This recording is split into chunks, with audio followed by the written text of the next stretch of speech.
Dariyapur police station વિસ્તારમાંથી પ્લાસ્ટિકના coin તેમજ રોકડા નાણાંની હારજીતનો જુગાર રમાડતા 10 ઈસમોને રોકડા ₹97,550 તથા અન્ય મુદ્દામાલ મળી કુલ ₹16,58,550ના મુદ્દામાલને ઝડપી પાડતી અમદાવાદ શહેર પીસીબી સ્ક્વોડ. અમદાવાદ મ્યુનિસિપલ કોર્પોરેશનના શાસકો ઊંઘતા ઝડપાયા. ઇન્ટરનેશનલ બુક ફેસ્ટિવલમાં આમંત્રિત કરાયેલા લેખકોની જાણકારી મેળવવા દરકાર ન લીધી. પ્રચાર કર્યા પછી પણ અંતિમ ઘડીએ સેશન કેન્સલ.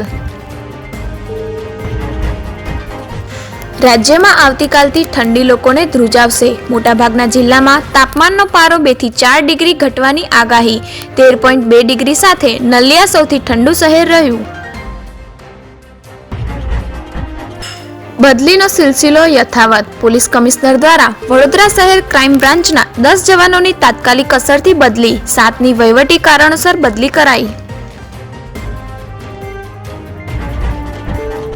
વડોદરામાં દબાણ હટાવ ઝુંબેશ યથાવત. શાસ્ત્રી બ્રિજથી છાણી સર્કલ સુધીનો 2 કિલોમીટરનો રોડ ખુલ્લો કરાયો. દબાણકારો અને અધિકારીઓ વચ્ચે ચકમકઝરી. હત્યાનો પ્રયાસ કરનારા આરોપીઓનો વરઘોડો. હર્ષ સંઘવીની અસામાજિક તત્વોને આપેલી ચેતવણીની અસર. સિટી પોલીસ આરોપીની શાન ઠેકાણે લાવી.